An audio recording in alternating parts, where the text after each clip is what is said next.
வணக்கம் மக்களே, கொங்குமங்கை சேனல்லேருந்து இன்றைக்கி நம்ம பன்னீர் மசாலா வீட்டிலே எப்படி பண்ணலான்னு பார்க்கலாம். ஒரு பேனில் ஆயில் 2 ஸ்பூன் ஊற்றி பட்டை, கிராம்பு, சோம்பு, ஏலக்காய், பிரிஞ்சி இலை போட்டு வறுத்துட்டு 2 பெரிய வெங்காயம் நீளவாக்கில் குட்டியாக கட் பண்ணிக்கலாம். எப்படி வேணாலும் அதையும் நம்ம போட்டு ஃப்ரை பண்ணிக்கலாம். ஒரு 2 தக்காளி நம்ம அரைச்சி வச்சுருக்கிறோம், அதையும் நம்ம போட்டு ஃப்ரை பண்ணிக்கிறோம்.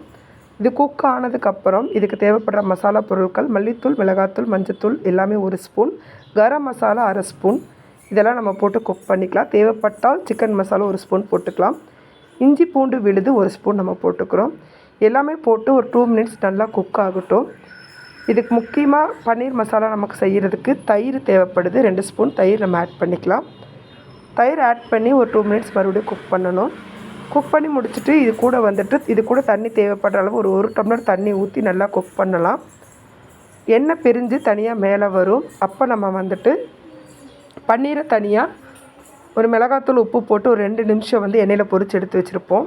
அதையும் நம்ம இதில் போட்டு குக் பண்ணிடலாம். ஆல்மோஸ்ட் முடிஞ்சுது.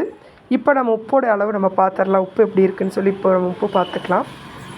உப்பு பார்த்துட்டு நம்ம போட்டுட்டு மீண்டும் தேவைப்பட்டால் கூட குறைய போட்டுக்கலாம். காரம் எப்போவுமே அளவாக நம்ம போட்டிருக்கிறோம். தேவைப்பட்டுச்சுன்னா மிளகாத்தூள் மட்டும் நீங்கள் ஆட் பண்ணிக்கலாம். அவ்வளோதான். பன்னீர் ஆட் பண்ணிவிட்டு ஒரு 2லேருந்து 3 நிமிஷம் கொதி விடணும். பன்னீர் போட்டு ரொம்ப நேரம் கொதி விடக்கூடாது. பன்னீர் ரப்பர் மாதிரி ஆயிரும். ஸோ மேக்ஸிமம் 2 மினிட்ஸ்லேயே நமக்கு பன்னீர் வெந்துடும். ஆல்மோஸ்ட் முடிஞ்சுது. தேவைப்பட்டால் கடைசியாக கஸ்தூரி மெத்தி ஆட் பண்ணலாம். நான் கஸ்தூரி மெத்தி ஆட் பண்ணல. ஸோ மல்லித்தலை நம்ம ஒரு கைப்பிடி அளவு நம்ம போட்டிருக்கோம். கொஞ்சம் இனிப்பாக இருந்தால் தான் இது சப்பாத்தி, கிரேவிக்கு, மற்றதுக்கெல்லாம் நம்ம சாப்பிட்டுக்கலாம். கிரேவியாக யூஸ் பண்ணிக்கலாம். தோசைக்கு, எல்லா டிஃபன் ஐட்டத்துக்கும் நம்ம சாப்பிடலாம். அப்படியே விட்டுறலாம். தேவைப்பட்டால் மட்டுமே நமக்கு நாட்டு சர்க்கரையோ அல்லது மண்டை வெல்லமோ நம்ம ஒரு ஸ்பூன் ஆட் பண்ணிக்கலாம். அந்த டேஸ்ட் நல்லாயிருக்கும். டெக்ஸ்சர் பார்த்திங்கன்னா ஓரளவுக்கு கிரேவியோட கன்சிஸ்டி இருக்கணும். ஓகே, ஆல்மோஸ்ட் முடிஞ்சது. ஒரு 2 மினிட்ஸ்.